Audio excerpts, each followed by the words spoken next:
नमस्कार। आज बात करेंगे पुरी के एक ऐसे रहस्य की जो सिर्फ खाने की चीज नहीं बल्कि उससे कहीं ज्यादा है। जी हाँ, ये कहानी है महाप्रसाद की। एक ऐसा दिव्य पदार्थ जिसे सिर्फ चखा नहीं जाता बल्कि महसूस किया जाता है।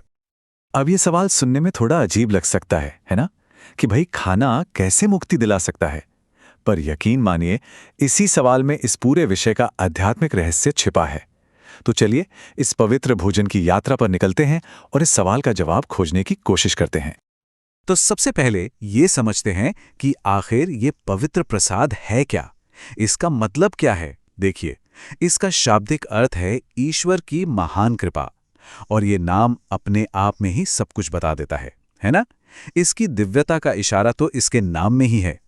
तो महाप्रसाद मतलब महान कृपा वो भोजन है जो भगवान जगन्नाथ को चढ़ाया जाता है।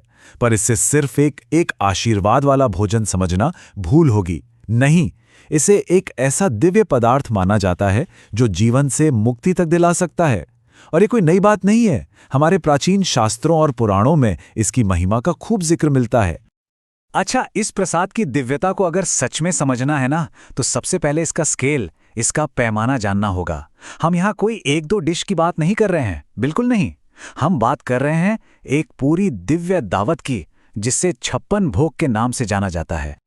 जरा सोचिए, हर रोज हर एक दिन भगवान जगन्नाथ को पूरे 56, जी हाँ 56 अलग अलग तरह के व्यंजन चढ़ाए जाते हैं। और ये सब किसी आम किचन में नहीं बनता, ये तैयार होता है दुनिया की सबसे बड़ी रसोई में।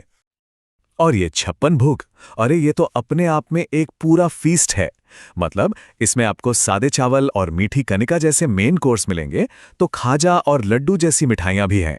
साथ ही मांडा जैसे पारंपरिक केक हैं और डालमा जैसी लजीज करी भी शामिल है। ये जो वैरायटी है ना, ये दिखाती है कि प्रभु को दिन भर में कितने प्यार और कितने विस्तार से भोग लगाया जाता है। लेकिन सुनिए, महाप्रसाद की असली महिमा इन व्यंजनों की लिस्ट में नहीं है। नहीं, इसकी असली महिमा छिपी है इसके पीछे के सिद्धांत में। ये एक ऐसा प्रसाद है जिसके लिए कोई नियम कानून नहीं है, सिर्फ एक चीज मायने रखती है, और वो है विश्वास। चलिए समझते हैं कि ये कैसे काम करता है। देखिए, इस प्रसाद की सबसे बड़ी और सबसे खास बात पता है क्या है? इसकी यूनिवर्सैलिटी, इसकी सार्वभौमिकता। गरुड़ पुराण में साफ साफ लिखा है कि इसे ग्रहण करने का कोई समय नहीं, कोई नियम नहीं, कोई बंधन नहीं है। जो भी मुक्ति की इच्छा रखता है वो इसे तुरंत बिना किसी झिझक के स्वीकार कर सकता है। और सिर्फ गरुड़ पुराण ही नहीं, विष्णु पुराण भी इसी बात पर जोर देता है कि जो भोजन पूरे ब्रह्मांड के स्वामी को चढ़ा दिया गया, वो किसी भी इंसानी जांच परख या भेदभाव से ऊपर है, उससे परे है। उसे बस दिव्य मानकर ही सम्मान देना चाहिए, फिर चाहे वो कैसा भी क्यों ना दिख रहा हो। मतलब इसका सीधा साधा सार ये है कि महाप्रसाद की दिव्यता एब्सोल्यूट है, पूर्ण है। चाहे वो सूखा हो, बासी हो, किसी भी हालत में हो, उसकी पवित्रता पर शक करना, सवाल उठाना एक बहुत बड़ा अपराध माना गया है। इसे स्वीकार करने के लिए नियम नहीं चाहिए तो सिर्फ अटूट विश्वास। अब देखिए, ये सब सिद्धांत की बातें सुनना तो एक बात है, लेकिन इस विश्वास की शक्ति का असली प्रमाण तो हमें कहानियों में मिलता है। तो चलिए एक ऐसी ही चमत्कारी कहानी सुनते हैं जो शक और विश्वास के बीच का फर्क शीशे की तरह साफ कर देगी। तो हुआ यूं कि एक बार एक बड़े विद्वान ब्राह्मण थे, शास्त्रों के ज्ञाता, लेकिन अपने ज्ञान के घमंड में उन्होंने महाप्रसाद की दिव्यता पर ही शक कर दिया। जब उन्हें प्रसाद दिया गया तो उन्होंने उसे अपवित्र समझकर लेने से साफ मना कर दिया। और उनके इस शक का नतीजा बहुत भयानक निकला। कुछ ही समय के अंदर उन्हें एक गंभीर कुष्ठ रोग हो गया, और ये कोई आम बीमारी नहीं थी। उनकी ये पीड़ा, ये तकलीफ सीधे सीधे उनके अविश्वास का ही नतीजा थी। जब कोई इलाज काम नहीं आया, सब बेकार हो गया, तब एक रात उन्हें एक दिव्य सपना आया। सपने में उन्हें अपनी गलती का एहसास हुआ और उसका हल भी बताया गया। उन्हें निर्देश मिला कि अपने सारे शक को किनारे रखकर पूरे और अटूट विश्वास के साथ महाप्रसाद को स्वीकार करो। ब्राह्मण ने सुबह उठते ही ठीक वैसा ही किया। उन्होंने पूरे दिल से अपनी गलती की माफी मांगी और अटूट विश्वास के साथ प्रसाद ग्रहण किया। और जानते क्या हुआ? चमत्कार हो गया। उनका रोग पूरी तरह से गायब हो गया, जैसे कभी था ही नहीं। ये कहानी दिखाती है कि विश्वास की ताकत कितनी जबरदस्त हो सकती है। तो इस कहानी का सार एकदम साफ है ना?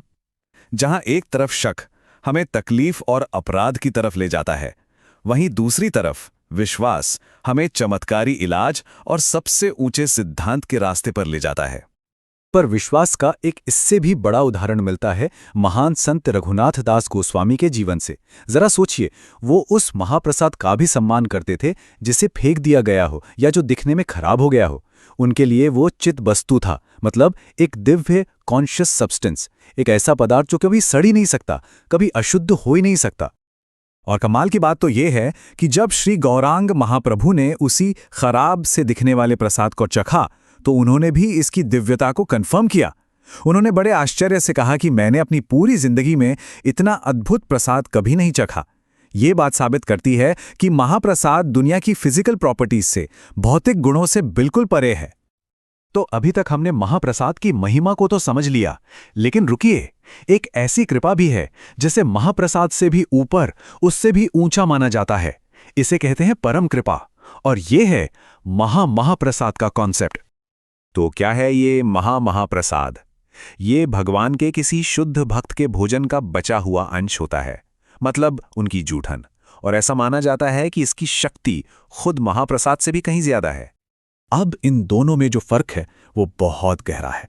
देखिए, महाप्रसाद है कृष्ण के अवशेष जो मुक्ति दिलाता है, लेकिन महाप्रसाद है कृष्ण के भक्त के अवशेष, और ये माना जाता है कि ये सीधे कृष्ण प्रेम देता है, यानी ईश्वर के लिए शुद्ध प्रेम।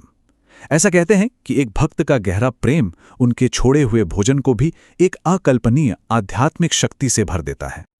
वैसे तो महाप्रसाद के लिए कोई सख्त नियम नहीं है, जैसा हमने पहले भी बात की, पर हाँ, भक्त कुछ सिद्धांतों का बड़ी श्रद्धा से पालन करते हैं, जैसे कि इसे विनम्र मन से और मिलते ही बिना देर के ग्रहण करना, जमीन पर बैठकर इसका सम्मान करना, और एक बहुत जरूरी बात, इसे कभी भी घर के बने आम भोजन के साथ मिक्स नहीं करना। तो आखिर में ये पूरी चर्चा हमें एक बहुत गहरे सवाल पर लाकर छोड़ देती है कि आखिर विश्वास में, हमारी आस्था में ऐसी कौन सी शक्ति है जो एक साधारण सी दिखने वाली चीज को भी दिव्य बना देती है।